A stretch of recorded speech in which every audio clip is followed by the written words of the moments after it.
Taylor had worked at the small school for many years. She was a strict but caring teacher, always staying after classes to prepare lessons or correct notebooks.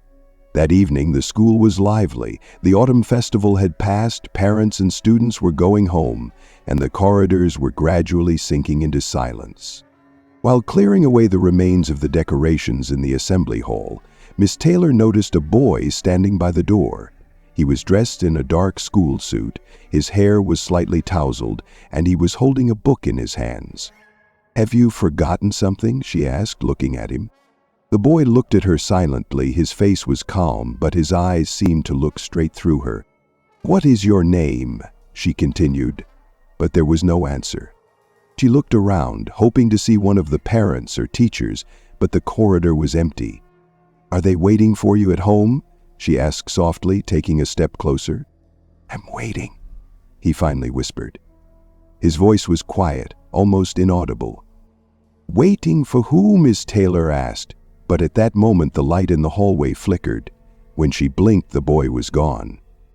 Slightly confused, she walked around the building, hoping to find him, but everyone said the same thing. None of the teachers, parents, or students remembered such a boy. The next day, Miss Taylor came to school with a heavy feeling. She was haunted by the encounter with the boy. She went around the classrooms, asked her colleagues, and even looked at the list of students, but the boy's name was nowhere to be found.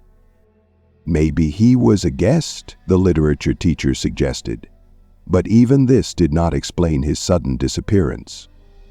Kate looked out the window and made her way down the slope. During the day, everything went as usual, until Miss Taylor noticed a familiar figure in the corridor. It was the same boy. He was standing by the window, still holding the same book in his hands, looking into the distance. "You're here again?" Miss Taylor said, coming closer. The boy slowly turned to her. "I'm waiting for your lesson," he said, his voice sounding emotionless. "But you're not enrolled in my class," she answered, trying to remain calm. "What's your name?" The boy looked at her with empty eyes. "You already know," he whispered. The words sounded strange, as if she should actually know him. Miss Taylor decided to take him to the principal, but she blinked and the boy disappeared right before her eyes. That night, she stayed at the school longer than usual, grading tests. The building was empty, but Miss Taylor kept hearing strange sounds, light footsteps, whispers, as if someone was moving along the hallways.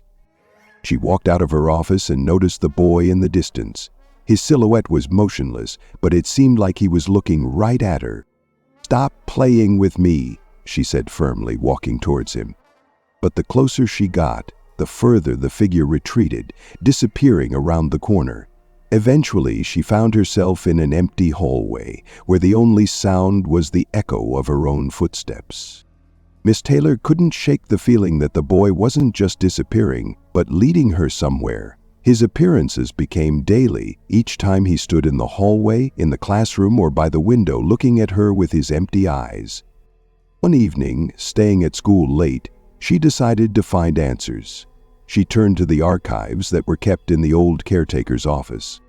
Among the yellowed documents and photographs, she found a class photo taken several decades ago. Her heart sank when she saw the boy. He was standing in the back row, with the same book in his hands, and with the same emptiness in his eyes. Under the photo was a list of names. His name was Henry White. In the same archive, Miss Taylor found a newspaper article that told of an incident. Henry was a student at this school, but one day he disappeared. He was found a few days later in the basement of the building, dead. He was sitting, clutching his favorite book. Was waiting for his lesson. Miss Taylor whispered, feeling a chill run down her spine. At that moment, she heard footsteps behind her. Turning, she saw Henry standing in the doorway, his face sharper, his eyes deeper. "You found me," he said, his voice echoing around the empty office. You shouldn't be here," Miss Taylor said, but her voice was shaking. "I've waited too long," he replied.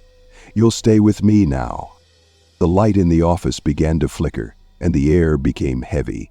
Henry took a step forward, his figure becoming more and more ominous. "No!" Miss Taylor screamed, but her feet seemed rooted to the floor. At that moment, everything was dark. The next morning, the cleaning lady found the office empty.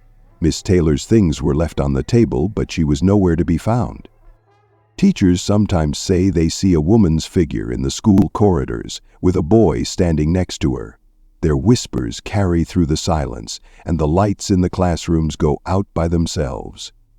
Now Miss Taylor and Henry are together, and they are waiting for their next guests.